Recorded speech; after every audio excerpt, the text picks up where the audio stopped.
Hello friends, আমাদের YouTube channel সহজ দর্শন শিক্ষায় তোমাদের সকলকেই স্বাগত। আমার নাম ঝুমা।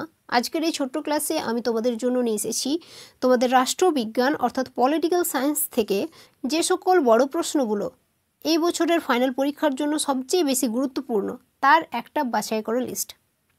প্রত্যেকটা প্রশ্নই কিন্তু খুব খুব খুব গুরুত্বপূর্ণ, এগুলো একেবারে মিস করবে না। জাস্ট একবার চোখ বুলিয়ে নাও যে তোমার এই প্রশ্নগুলো প্রস্তুত রয়েছে কি নেই। দেখো, প্রথমেই আন্তর্জাতিক সম্পর্ক বলতে কি বোঝো? আন্তর্জাতিক সম্পর্ক ও আন্তর্জাতিক রাজনীতির মধ্যে পার্থক্য কী? অথবা আন্তর্জাতিক সম্পর্কের সংজ্ঞা লেখো।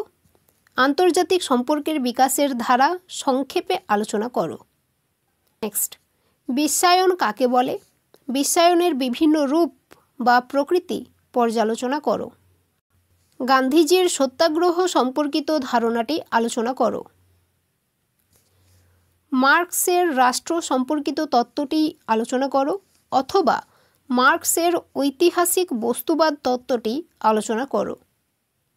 ক্ষমতা স্বতন্ত্রীকরণ নীতির পক্ষে ও বিপক্ষে যুক্তিগুলি বিশ্লেষণ করো, অথবা ক্ষমতা স্বতন্ত্রীকরণ নীতি বলতে কী বোঝো?